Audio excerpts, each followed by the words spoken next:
Welcome to Facts TV News, where everything is true. Jamaica News in Review.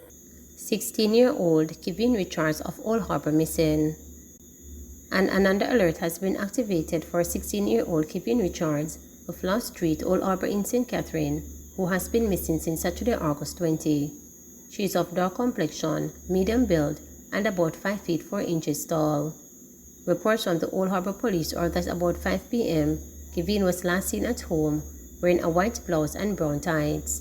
She has not been heard from since. Anyone knowing Kevin's whereabouts is being asked to contact the Old Harbour Police at 876-983-2255, Police 119 emergency number, or the nearest police station. Police seized firearm in Vineyard Town. The police seized a .38 revolver on Georgiana Close in Vineyard Town, Kingston on Sunday, August 21. Reports from the Elston Police are that about 10:45 a.m., a team of officers conducting operations in the community found the firearm beneath a water tank. No one was arrested in connection with the seizure. Investigations are ongoing, the police said. Trelawney man charged after robbing woman in her parked vehicle. 24-year-old Omar Thompson, otherwise called Mayo, a farmer of Litchfield District, Waitabit in Trelawney, has been arrested and charged with illegal possession of firearm, robbery with aggravation, and discharging a firearm within 40 yards of a public thoroughfare following an incident at the Dryland District in the parish on Wednesday, April 6. Reports from the Waitabit Police are that about 10:10 a.m., a woman parked her pickup truck and was awaiting someone. Thompson then attacked and robbed her of $250,000 and a black LG cellular phone valued at $25,000. Thompson then fired shots in the air before escaping in the area.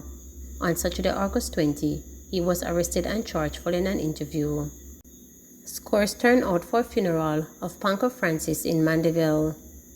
Scores of mourners, many of them clad in Jamaica Labour Party JLP green, gathered at the Northern Caribbean University in Mandeville for the funeral of JLP Councillor Cleon Francis. Francis, who died at age 52 on July 8 after being hospitalized close to a month, served as counsel for the Knockpatrick Division. Among those expected in attendance at the funeral are JLP leader and Prime Minister Andrew Holness and Deputy Prime Minister and JLP Secretary Dr. Horace Chang. 75 stolen poker game boxes seized in Clarendon. The police in Clarendon are reporting the seizure of 75 stolen poker game boxes. The police say the recoveries were made during intensified operations last week, which included the Betting, Gaming and Lottery Commission. In one instance, the operations netted the seizure of 39 game boxes at a location at Cemetery Road in Denby, which led to the arrest and charge of 60-year-old businessman Deverton Francis. The police say he has been charged with unlawful possession of property. The police added that the team had ramped up operations in the division, targeting the illicit use and operation of poker game boxes. They note that the theft of these game boxes have increased in recent times across Clarendon and the neighboring parishes of Manchester and St. Elizabeth. According to the head of the Criminal Investigations for Clarendon Division, Deputy Superintendent Jermaine Anglin, investigation suggests that one of these boxes is valued at an average of $350,000. When stolen, one is reportedly sold for $60,000 to the criminal underworld. Anglin further stated that each box earned an average of $6,000 daily, adding that by his calculation, the 75 boxes seized could generate at least $450,000 daily to fund criminal activities. With this in mind, Anglin said he and his team are resolute to remove the profit out of crime and bring perpetrators to this illicit activity to justice. JUTC to increase rates for charter service September 5th. Persons who use the charter service offered by the state-run Jamaica Urban Transit Company JUTC will be required to pay more for the service as of Monday, September 5th. The JUTC made the announcement in a statement Monday morning, although it did not state what the new rates will be. It said the pending increase is due to fuel and other operating costs. The company has not increased its chartered rates in 5 years, the statement read. We greatly appreciate your business and look forward to taking you to your favorite destinations as we work together providing an improved service through augmenting our bus fleet in short order, the statement continued. It said persons wishes to use the JUTC's chartered service may email charter@jutc.com.jm or call 876-749-3192-9 to request a written quotation covering the cost of the trip. Collapsed bridge forcing students to switch schools, says Phillips. Manchester Northwestern Member of Parliament Michael Phillips has blasted the government for playing politics with infrastructure, asserting that little or no attention is being directed to opposition constituencies. Speaking at his constituency conference at the Magoli Primary School on Saturday, Phillips said the state of the country's infrastructure, with emphasis on schools, is the worst it has ever been. Phillips referenced a collapsed bridge in Troy, which he said has triggered a wave of transfer of primary and high school students to institutions in St. Elizabeth. Troy, a rural district bordering Manchester Northwestern and Trelawney Southern, is home to the more than 100-year-old bridge transfers by residents of Manchester, Trelawney, and St. Elizabeth. The bridge collapsed in August 2021 during the passage of Tropical Storm Grace. De facto Work Minister Everett Warmington said months ago that there was no money in the budget to fix the bridge earlier.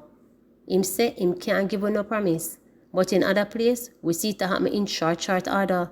Stop play politics to the infrastructure, Phillips said to Warmington.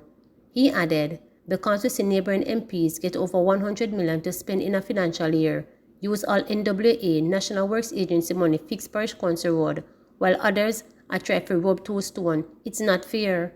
The government later announced that work to replace the bridge would commence in fiscal year 2022-2023. Speaking with reporters following the event, Phillips chastised the government for turning a deaf ear to the people's plight.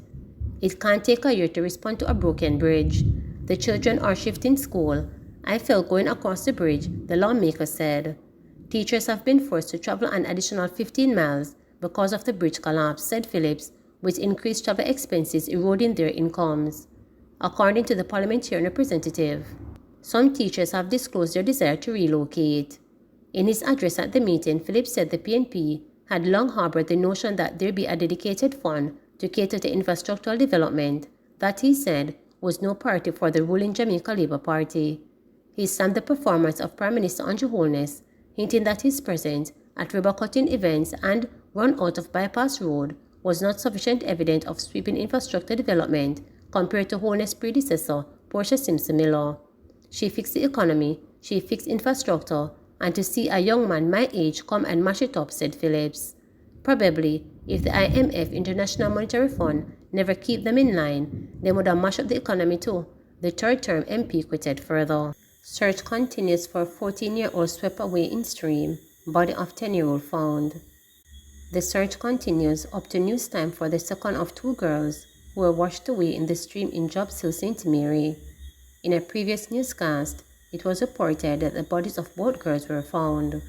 However, it can now be confirmed that only one of the girls, 10-year-old Tiana Ricketts, has been found, while the search continues for her sister, 14-year-old Hallie K. Smelly.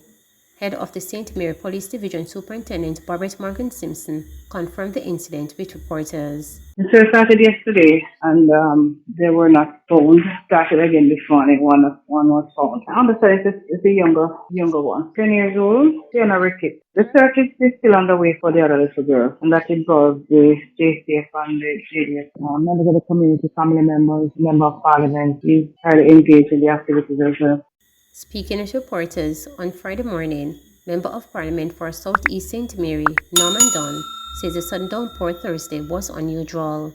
It appeared as if this sheet of water just came down from nowhere. It was just started to rain, but obviously the rain was falling much harder, in another area, and this stream was one of the pathways to lead down to a river we call Tom's River, and then that leads into the Caston River. And it appears as if just a deluge of water came down. 3 of them were down there, and it appears as if one might have lost her slippers, and then she tried to go for the slippers based on what they're saying. And, the water basically started to pull her away, and the larger one, which is a twin, tried to catch onto her, and then she got caught in it as well. So the other little one that was there ran up to the house and started screaming to the parents, and then they came down, but they were gone. Then I was speaking to her last night. Yes. She couldn't even speak. Mm-hmm. And then when I went up there this morning, she was kind of speak. That's how she has taken it, and I guess that's how any mother, any person would have taken it. It is words. There's no words that can describe this. No words whatsoever can describe this. I mean, I really want to say to the residents, it's a tragic occurrence, but it also shows that communities can come together, and that's exactly what happened today. Communities from Jobsdale, from Machine, from Top Linster, Yes. they all came out. They all came out, Mark, and everyone was in the river everywhere. The police came out. The Deputy Prime Minister was aware of it. He tried to organize as much as he could to allow the police and other, civil infrastructure organizations to assist in the search. So it's unfortunate. I mean, we're really hoping for a miracle. We're really hoping for a miracle, but it's tragic. JUTC Managing Director, serious need for a dedicated school bus service. Managing Director of the Jamaica Urban Transit Company, JUTC, Paul Abrahams, says there's serious need for a dedicated school bus service. Abraham says this is the only way to tackle challenges related to school transportation. Public transportation on the whole is not profitable. It's subsidized heavily by government throughout the world. However, I have always believed that in looking at public transportation, you need to have a dedicated school bus service. That is something that should be done. Whether it can be done with the resources from government or not, that's a different thing. But if you intend to solve the situation for schools, you need to have a dedicated school bus service. If you look in America, for example, England, you have these yellow buses. They are dedicated strictly for school. Meanwhile, President of the Jamaica Association of Principals of Secondary Schools, Linvern Wright, joined the call for a bus service dedicated to students. He says transportation or the lack thereof has a direct impact on learning outcomes. Sort of disappointed that there seems to be no immediate plans for something like that. I really believe that for what is happening in our schools and in the transportation sector, I really think that ought to be. Because if you check, for example, results in schools, rural schools generally in terms of performance perform much more poorly than urban schools. And it has a lot to do with transportation because many of the kids don't have access because of the transportation. I don't know too if there can be some thought in relation to even more subsidies for rural students and not just PATH students, because we find that so many people are hoodwinking PATH. That many of them are not there. But I really do hope that from your positions, one of the things you can do is look at a dedicated bus service for the kids. We know it has to be subsidized, but if it's subsidizing for adults, I'm not seeing how we can't have something dedicated to help our kids. So I really hope something like that will be done. St. Catherine South Police continue efforts to rid Gregory Park of criminals. The St. Catherine South Police are continuing efforts to rid the Gregory Park community of criminals intent on wreaking havoc. In recent times, a flare-up of violence in the area has left residents fearful. Commander of the division, Senior Superintendent Christopher Phillips, says the aim is to restore peace. SSP Phillips says his team, along with members of the Social Development Commission, SDC, and Justices of the Peace, did a walkthrough in the community this week.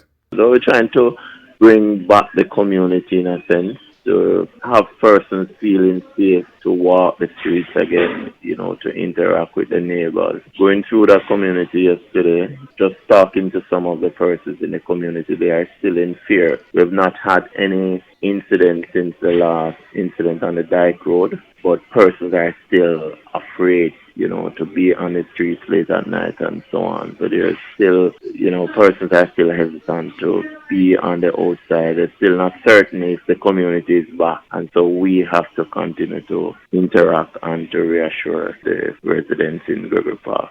We will be there to provide the support too. And from the police end, we are also planning further events even after that, just to keep the relationship going, the interaction with the community, to try and bring them to a point where they feel comfortable to interact with the police, to share information, and to enjoy their community space again. Those areas are still areas that we have to monitor in terms of the activities of the different gangs in those communities. But it is not to that degree where, persons should be in fear to go in, because we do have a dedicated team that focus on those areas. Since of late, it has not been so bad. Since I saw the release, I'd asked my intel officer to do an assessment of the area, so I'm awaiting their findings. But since of late, I know that we have not had, that kind of an incident in there.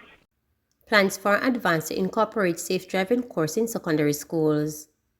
Director of the Island Traffic Authority, Ken Hard, says plans to incorporate a safe driving course into the national school curriculum at the secondary level are far advanced.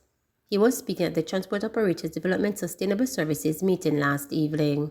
There are very advanced plans in that regard. We're working with the Ministry of Education to have a structured program in the high schools from 7th grade straight up to 13th grade. And we're also looking at having students, once they reach that age, to be able to do their road code tests from there in high schools. Because high schools are set up for examination purposes. So we want to do that. So our curriculum is in way advanced stages. With that, that's very important because that is how we're going to change behavior. That's how we're going to influence behavior. And that is how we're going to get better drivers on the road network to adhere to requisite protocols. Education Ministry's intention to end bursa pay schools get backlash from public school bursars. The announcement from the Education Minister on Wednesday that bursa paid school will soon be done away with has not gone down well with the island's public school bursars. Favour Williams told Jamaica Teachers Association conference meeting that payment for teachers at bursa paid schools are a recurrent problem, that a comprehensive audit is being undertaken, and that the ministry will soon transition all teachers' payment matters centrally through the ministry. The announcement has left bursars worried that their jobs are in jeopardy, as well as made them angry that there were no consultation or prior communication from the Education Ministry about its intention. Bursars are represented by the National Workers' Union (NWU). General Secretary Granville Valentine said several bursars have contacted the union since Wednesday, concerned about their future and the status of their employment. He chastised the minister for the manner in which the announcement was made. It is quite unfortunate what is happening. I mean, we have never been informed of this sudden change or this plan from government to restructure or eliminate the bursars or the bursaries in the government schools. It is unfortunate that such an announcement is made in the midst of us having dialogue with the minister and the permanent secretary and their team. We believe that as partners, there should be no such incident such as this, where public pronouncements are made without the knowledge of the workers. I can tell you that my phones are inundated with calls all over the island. People are very, very concerned as to what is going to happen. Where is my future? You're talking about over roughly 400 bursars and assistant bursars across the island. Immediately, we are seeking further dialogue up the food chain. We are calling on the Prime Minister to intervene because this is something that could lead to serious unrest and could turn out to be a serious dispute. So we would like to start a dialogue immediately. Bursars are people who run the schools in terms of they manage the school, they manage the farm, they manage accounts, payments, etc. What is the alternative? With this announcement, I can assure you that they will have difficulties at going to banks, obtaining loans, and doing business with people because it is the view based on the way the statement came across that the bursars no longer in short order will be in existence. The question is, does the government have a plan to transfer these professionals somewhere else? Is there another job for them? Is it that they will be made redundant? What is it? Please remember to subscribe, like, share, and click the notification bell.